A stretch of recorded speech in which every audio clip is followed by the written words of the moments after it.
Welcome to Muncie, Indiana, home of Ball State University, unique stories, a rich history, and us, Ball State PBS. In fact, there's so much in Muncie to explore that we had to narrow it down to downtown Muncie, a place where so many people from the Muncie community live in, work in, and play in. You are now entering downtown Muncie. Now entering downtown Muncie is made possible by Economic Development Alliance of Muncie, Delaware County, Downtown Muncie Development, Pridemark Construction, Colleen, Cooper, Raymond, James, Three Rivers, and our presenting sponsors, the City of Muncie, First Merchants Bank, and McKinney & Company, with additional support from Twin Archer Brew Pub, Tribune Showprint, Rojo's Martini Bar, Murray's Jewelers, Oregon Oil, Boulder Bedding, The Campus Edge, Mad Jacks, Muncie Action Plan, Scott Trout Family Dentistry, and the Community Foundation of Muncie, Delaware County. My name is Chris Fluke. I am an historian here at the Delaware County Historical Society. Muncie, despite what lots of people think, there is no Chief Muncie, a person never existed. Muncie is a language of the Lenape people, and there were three languages when the Lenape first lived along the Atlantic coast: Unami, Muncie, and Unalashtigo. That's the best anybody can understand. Eventually, after the Northwest Indian War, all the Muncie speakers lived on the bluff overlooking the White River, where Minnetrista is today. So it was called Muncie Town, and then they were pushed out and left in the 1820s.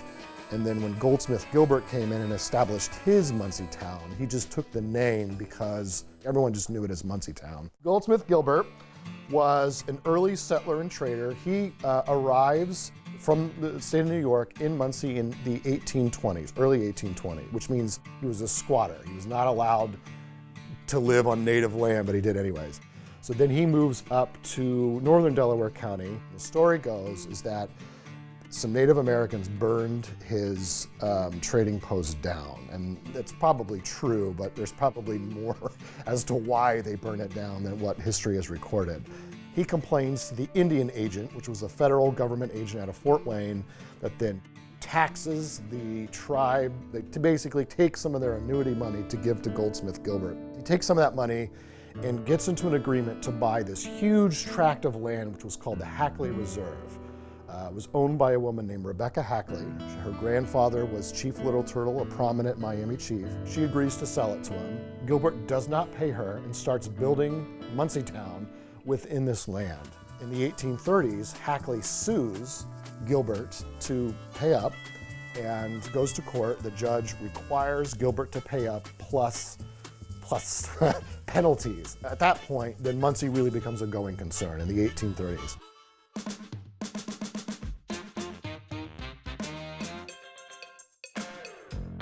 I'm Samantha Chatwin, and I am a tattoo artist and owner of Fox and Sparrow Tattoo in downtown Muncie, Indiana. Fox and Sparrow was started in 2022 by my husband Joshua and I. I've been tattooing for about 12 years now. I got my start here. I actually grew up in Newcastle. I started getting tattooed up here in Muncie by Sean King, who ended up being my mentor that taught me how to tattoo and how to be in this business. So Muncie gave me the opportunity to start tattooing, which was a dream of mine that I did not know would be able to be accomplished so soon in my life.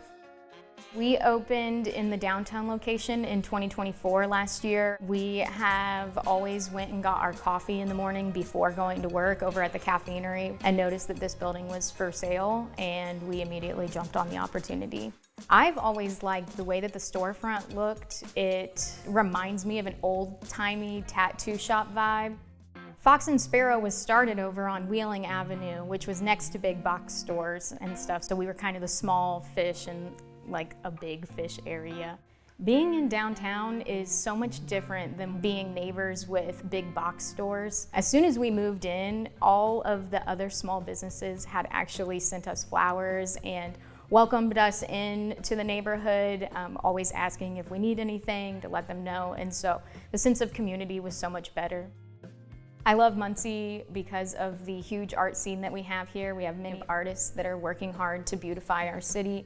I have so many people in my circle that are working daily to improve downtown and to make it to where it's a destination for people from outside of Muncie to even come. I'm a strong believer in the grass is greener where you water it. If my neighbor is doing good, then I'm doing good. So we kind of work together to try to see how do we bring more people down here, how do we get people excited about downtown.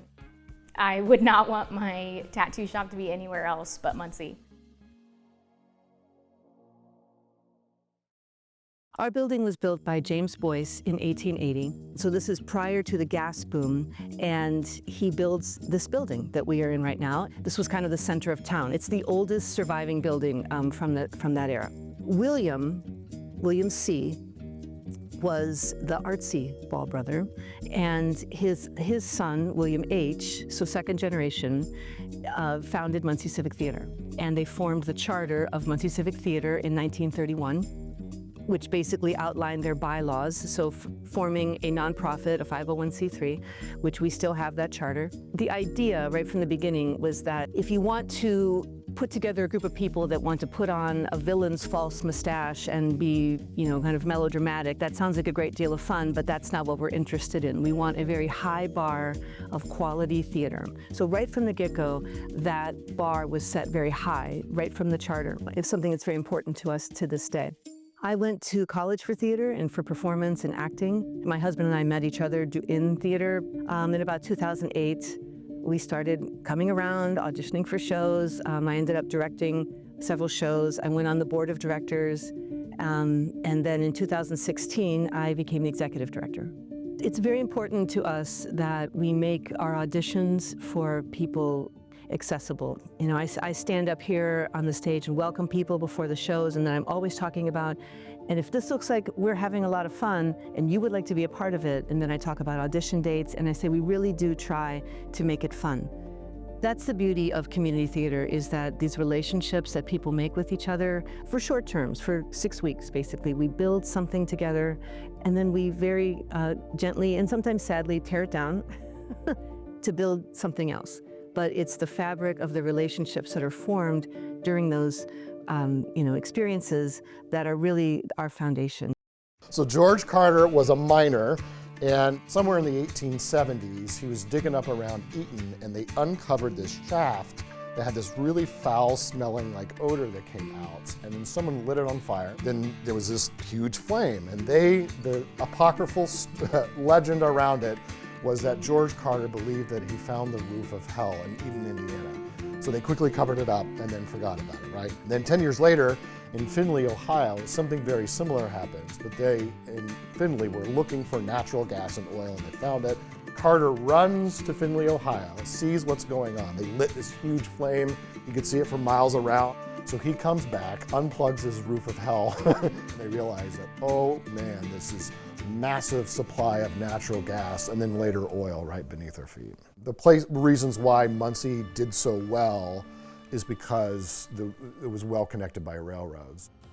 Boyce Block was built in 1880 by James Boyce over a handful of days. James Boyce was a Scots-Irish immigrant to the United States. His parents died in the Irish potato famine, and he came to America all by himself. And by the time he arrived in Muncie, Indiana, he was a little bit of an older man, probably in his 50s, and he builds this building that we are in right now.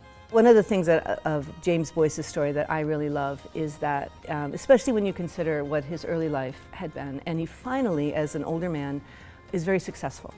The choice might have been to just retire well, but instead he gathered people around him to try to make this town a better place. So part of that manifested in hearing that there was a family out in Ohio that was from New York State that was scouting land to rebuild a factory. The Ball family came to Muncie. They were looking for a place to build a branch factory after the latest fire at their Buffalo, New York factory. Frank C. Ball, the president of the company, was in Bowling Green, Ohio, when he got a message from James Boyce that said, you need to come check out Muncie. James and a group of businessmen that he puts together offered the Ball family 7 acres, $5,000, and a gas well, which had now been discovered, They built up the factory here, and they just decided one by one that it was easier to come here and all be together. And they were also following their mother's advice, and mother had told them to always stick together. I'm Karen Vincent, and I'm the Executive Director of the Delaware County Historical Society.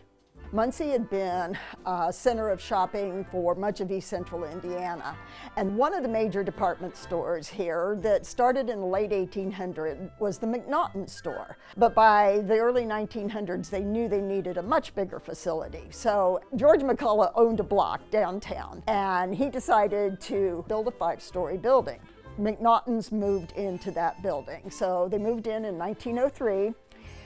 Did very well, and then the Great Depression hit. So by 1934, they were struggling and finally closed down. And at that point, George Ball and Frank Ball said, we do not want to see Muncie without a major department store. Through the company, they bought the McNaughton store.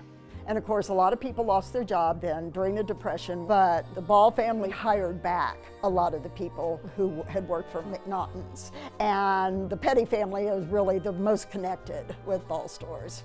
Fred Petty, who was Frank Ball's son-in-law, and his wife, Margaret Ball Petty, were very interested in retail. So they purchased Ball stores from the company, and then they ran it. First Fred, after he died, Margaret ran it, which was unusual for a woman in the 40s to be running a major department store. It was called Ball Stores, not Ball Department Store, because it was said that it was 23 stores in one. Ball stores had everything from exercise equipment to furniture to rugs to furs to wedding dresses. If you couldn't find it at Ball stores, you couldn't find it. People who remember it have a very fond memories of Ball stores because it's where you bought your Boy Scout or Girl Scout clothing and memorabilia. It's where you bought your wedding dress or your prom dress.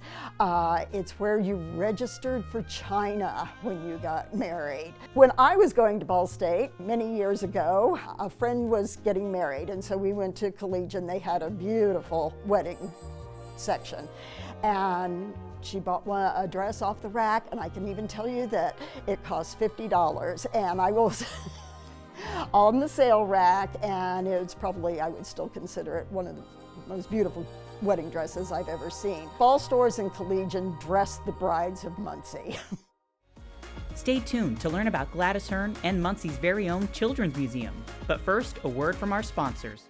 The Economic Development Alliance of Muncie, Delaware County works to connect businesses with resources, data, and local partnerships that support economic growth. The Alliance offers guidance and information to those looking to explore opportunities in Muncie and Delaware County.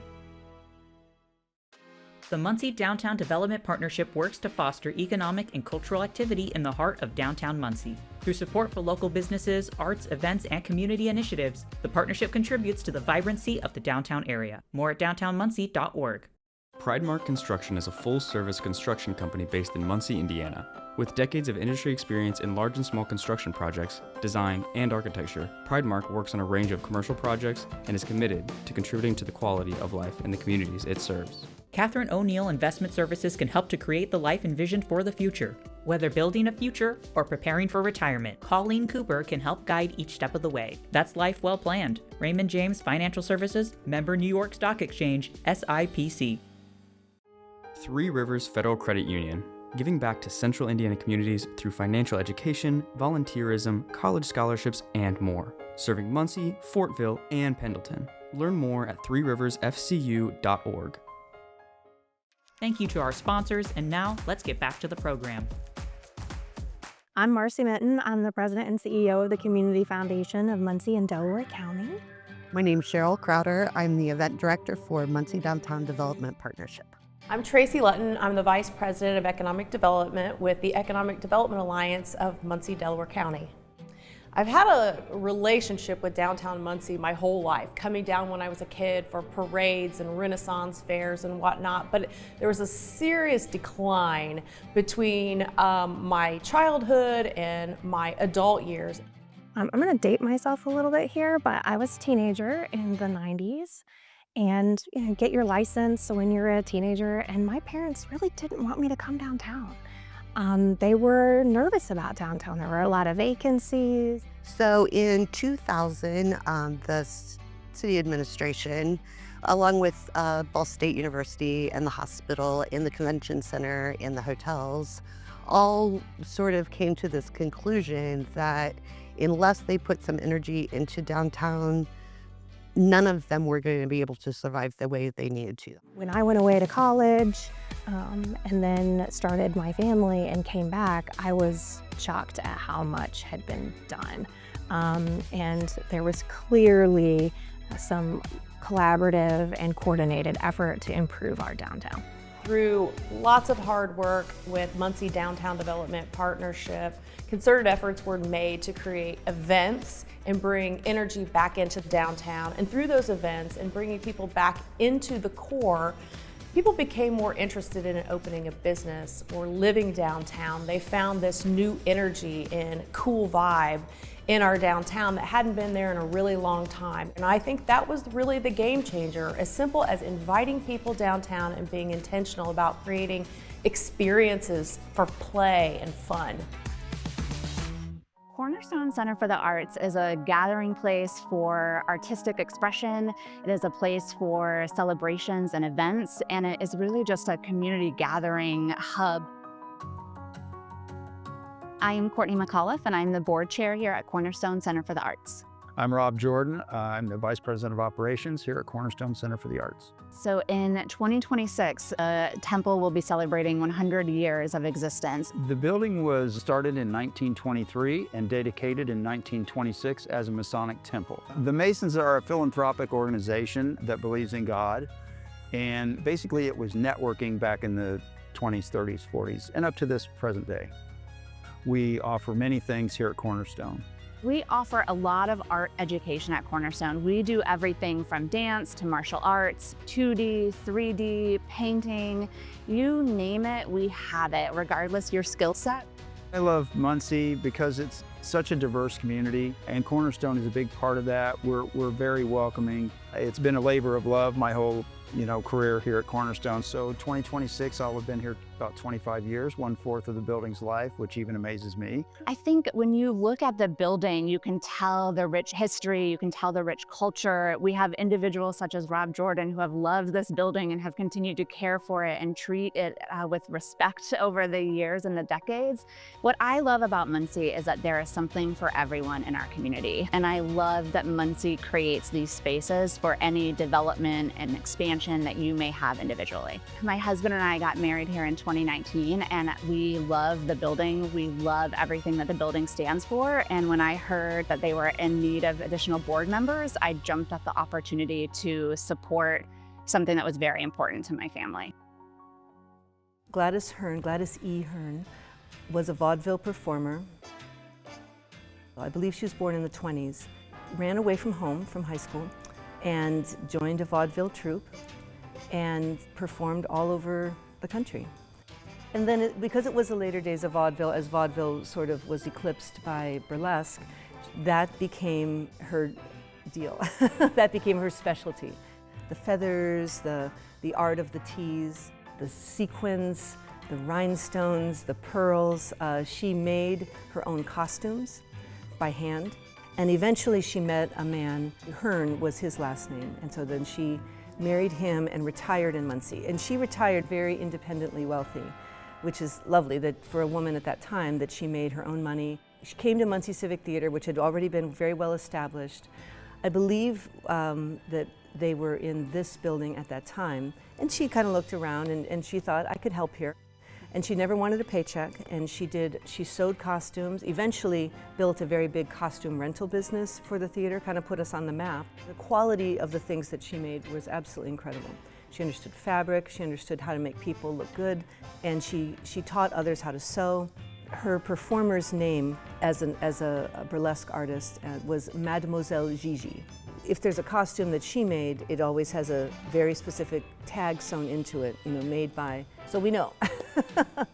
And I've been in conversations with her daughter over the years to know she did some time in Hollywood. She always worked, and she was a professional at what she did.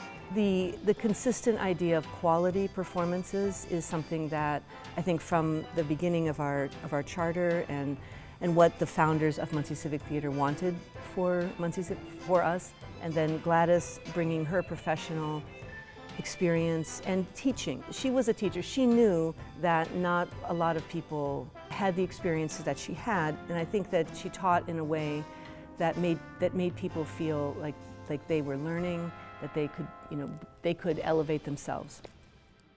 I am Kenda Rinker, Director of the Muncie Children's Museum. I'm Kira Childers, Director of Development for the Muncie Children's Museum. Well, the Muncie Children's Museum was established in 1977. There were a group of moms at the time, educators, that felt like Muncie needed a children's museum. They wanted hands-on and interactive exhibits and activities for children. It's definitely evolved in a lot of ways.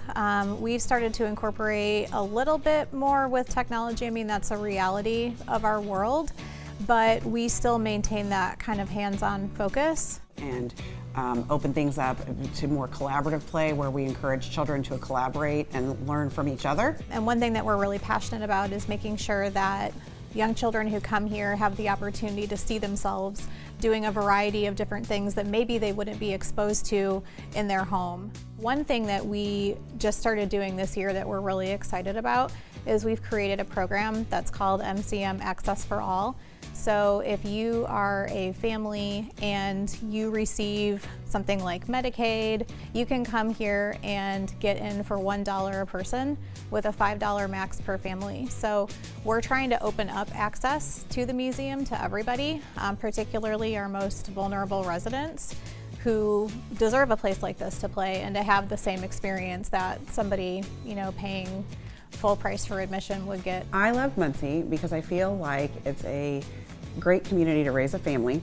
We moved here when I was 13 years old. I went to high school here, and I just feel like, everybody always says there's never anything to do in their hometown. I feel like there's a lot to do in Muncie if you look for it.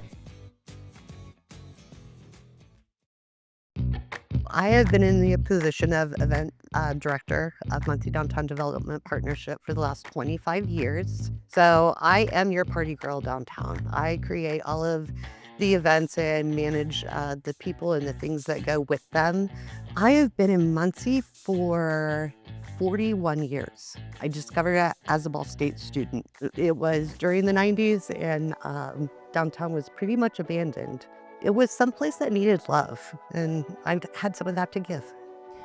When I spent my 20s in downtown Muncie, there was no Courtyard Marriott Hotel. The convention center was here, but there was no Canan Commons, amphitheater. These things were in plans, and there were a lot of people working behind the scenes to make them happen, but they did not exist. Muncie Gras was one of the first major events that we did downtown. We were able to bring in 17 bars from around the community and just put them up in empty spaces. We had lots of live performances.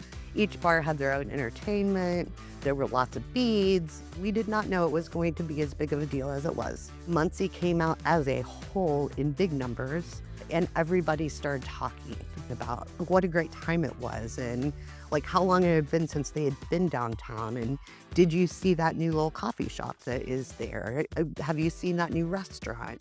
And of course, Canan Commons, we have these incredible musicians and performers that come every summer, free concerts for the public. So you can really see the investment that was put there paying off. We see people from all over the country coming for these shows. Three Trails is in its 11th year at Canan Commons. They're all Grammy Award winning musicians. People call and say, well, how much are the tickets?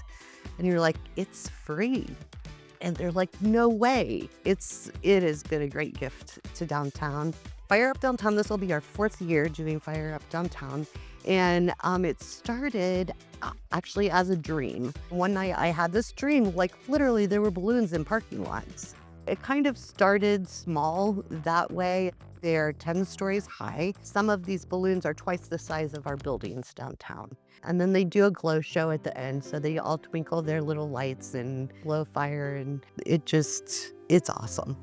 There is so much to do here, and it bothers me every time somebody says there's nothing to do in Muncie, because all you have to do is look. And the thing is, you're invited. Somebody once told me that if you set your mind to it in Muncie and you get the right people on the bus, then we will make it happen. We're that gritty and we're that determined. And I think that's what happened at downtown. We had some really determined folks and determined organizations. And I think that really set downtown on the right path.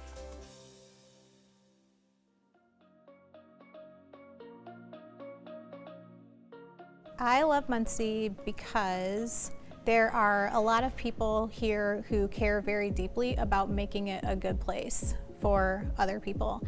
I love Muncie because of its rich history. I love Muncie for many different reasons, but I think one of the biggest ones is I do think that the people here in Muncie truly care and they want what's better for their whole of their community.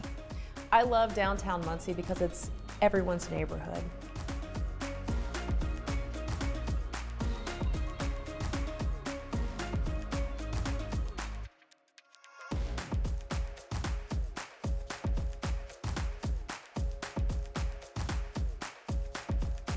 Now Entering Downtown Muncie is made possible by Economic Development Alliance of Muncie, Delaware County, Downtown Muncie Development, Pridemark Construction, Colleen, Cooper, Raymond, James, Three Rivers, and our presenting sponsors, the City of Muncie, First Merchants Bank, and McKinney & Company, with additional support from Twin Archer Brew Pub, Tribune Showprint, Rojo's Martini Bar, Murray's Jewelers, Oregon Oil, Boulder Bedding, The Campus Edge, Mad Jacks, Muncie Action Plan, Scott Trout Family Dentistry, and the Community Foundation of Muncie, Delaware County.